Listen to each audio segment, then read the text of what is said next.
Welcome back to VETS TV. We're coming to you from the Talbot County Historical Society.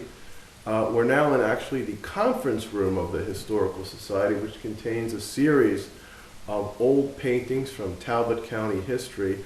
We're currently in front of a picture of Virginia Calgill Bartlett and her family, her 3 children. This is a portrait of the Calgill family that was done in 1873, and it's a very nice large portrait of the family with very nice painting of the expressions of the children and their mother that was done back in the late 1870s. Yet another piece of Talbot County history that you can find here at the Talbot County Historical Society. We're going to continue our conversation with Jim Mingy and my co-host Bill Uren. We're talking about veterans and opportunities for veterans to invest in franchises and some of the things that they need to think about, veterans and their families need to think about when getting involved in this type of investment. When we left, Bill was talking about some of the skills that veterans bring home from service, and we'd like to continue that conversation and talk a little bit about the relationship between those skills and the discipline and training that members of the armed services received while in service, and the relationship between those things and being a successful entrepreneur. Bill, could you pick up a little bit with that? Basically, I think a lot of veterans come home and have very specific skills that they've learned, and I think that one of the big things that they're able to do is translate those skills into employment. For example, I was at a reunion of Air Force people, and they were working on Phantom jets flying out of Udon, Thailand, and many of those men that I talked to when they got out of the Air Force immediately or shortly thereafter got into skills or used their skills that they learned in the Air Force and translated them into businesses and into employment with airlines and people supplying airlines and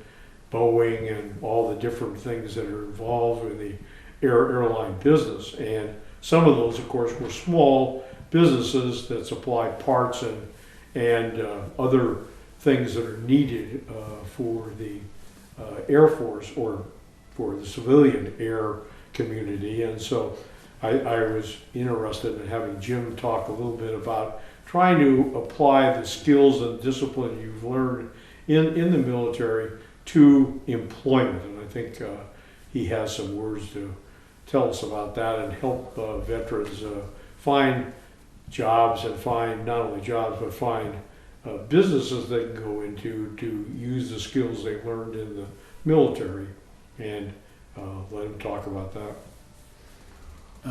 It's a good point, Bill, as far as it's interesting, and it does relate back to the franchising. Any individual is going to learn core competency when they're in the service. They're going to learn discipline, they're going to learn commitment, and they may have some specific skills, whether it's in engineering or maintenance or certain people that are involved in the whole team. Not everybody's a combat veteran.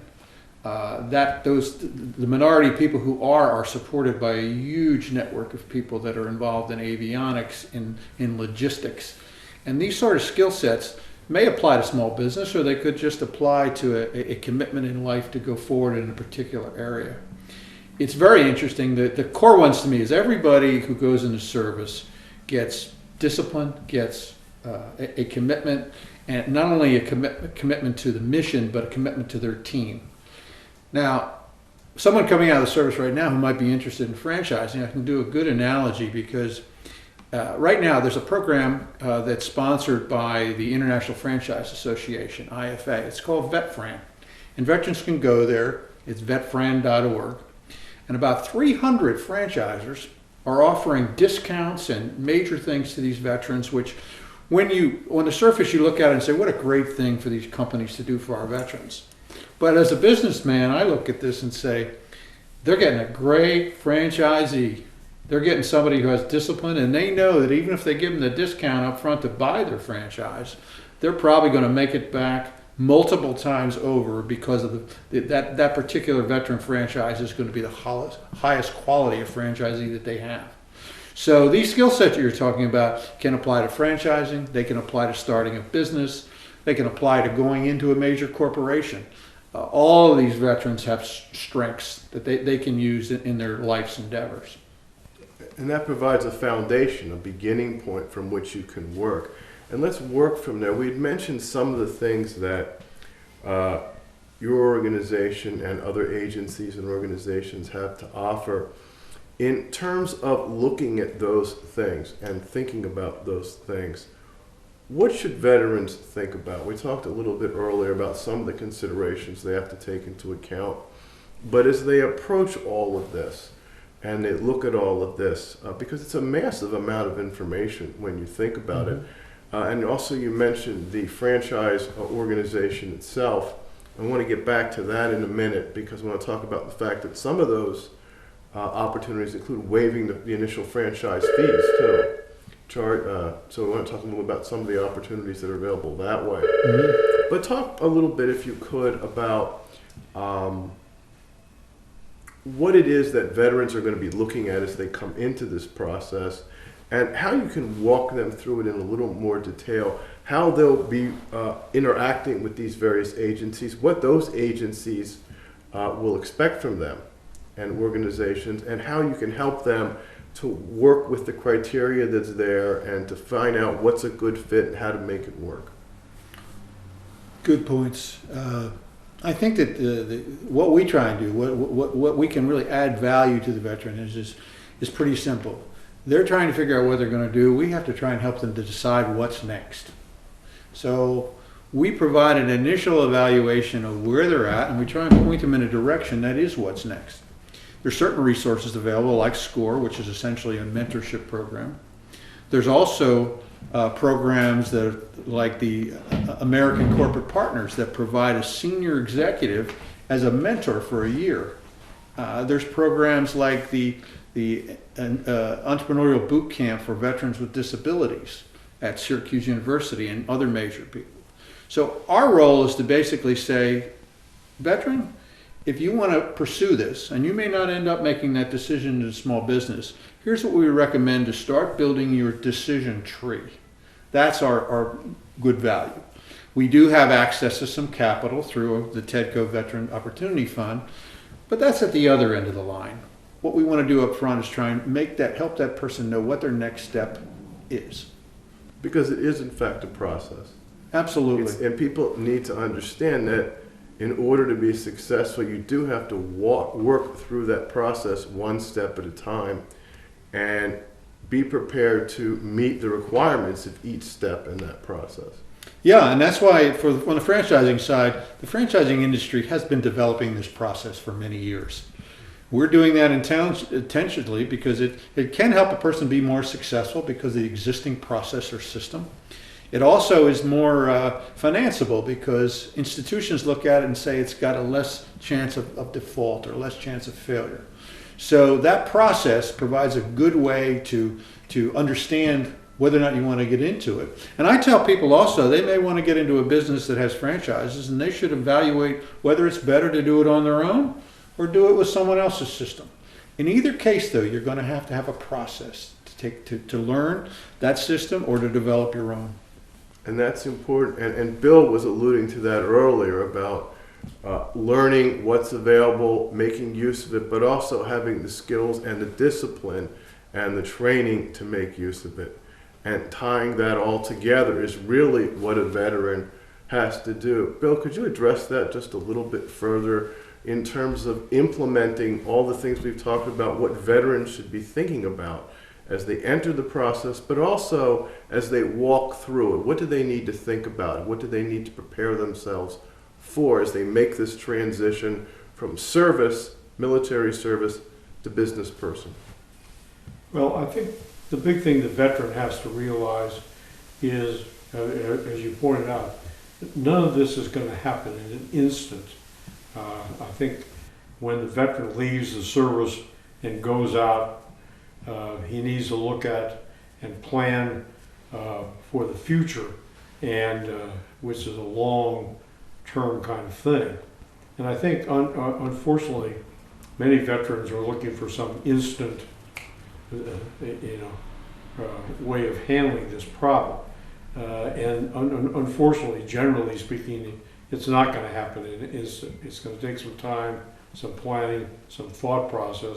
And if you're interested in business, of course, you have to be helped to and work through a business plan and try to figure out what you're going to do, how you get your finances. All these things take time. That's why I think it's important that we pay attention to what Jim has to say, in that his operation helps you to piece these things together. I think the average veteran leaving the service doesn't have that information, and I think the veteran needs to acquire it. And Jim is giving you a kind of outline of how that works. And I think that if you use that process and take your time and look into what you need and what you want to do, what your passions are. I mean, if you're interested in repairing motor vehicles or whatever it is, you've got to get some help to set up your business. And I think Jim has pointed out how to do that. You know, Bill, what I heard there was sequence. And also another thing I'd like to, so you need to know what sequence and what you're going after. And the veteran also has to understand it's not instant. You may have setbacks. You may go down one direction and, and have to start over, or you may make a mistake in what your evaluation is and have to continually do that. So it's a commitment, and you're out there taking risk. You're out there. I've talked with people who have gone down the road to evaluate one business, and they end up getting there and say, well, that's not what I want to do. I'm going to do this other business here because it suits me better. So it's not an overnight process. Franchising might be a route. Another route might be small business, or they might try both and say, that's not for me. I'm going to go off on a career in this direction. So it's an iterative and a building process that each one of those veterans has to go through. And I think that's an important point to remember, that anytime you're starting a business or engaging in any more comprehensive activity, it's a building process, one step at a time, and taking good concrete action each step of the way, working with people like Jim who can advise you and give you a good sense of direction. Jim, is there anything else you'd like to add before we close today that people should be aware of? Any closing thoughts that you'd like to give our audience? I think maybe the one thing I'd like to say is that even though we've talked about how complex this is and there's different people involved, what I found in building the model we're building with the franchising right now, that all these different entities are very committed to helping veterans. They may not have that particular answer that day, but most of the people that I'm coming across, and I speak for myself here, any veteran can contact us, and we're available to them to analyze their situation and give them our best advice as to where they can go. I'm just thrilled that I'm able to work with these young veterans. And how can people get in touch with you who want to? We have a website that people can go to and contact me. It's called veteranscorp.org. That's veterans with an S, CORP.org. And it has a lot of information on there on where you can get resources, but it also has a way to contact us to deal with them personally on their individual case. Great. Well, on behalf of Bill Uren and I, we'd like to thank Jim Mingy of veteranscorp.org for being our guest today. And I think that Jim has provided our audience and Bill as well with some wonderful information about how to get started in small business, particularly in franchising, and also some very valuable information about the various resources that are out there. So again, I'd like to thank Jim for being our guest, and again, you can reach Jim at veteranscorp.org. Thanks for the opportunity, Bill. Well, we're glad that we could have you today. Well, we look forward to seeing you the next time, and we'll try to bring you some other information, and especially we're trying to bring you some unusual information. Oftentimes veterans don't like this presentation, we thank Jim for giving this to us, because most veterans don't know anything about these type of opportunities, and in this program we'd like to be able to bring these types of things to you so veterans can get the benefits of them. So we'll see you next time. Thank you.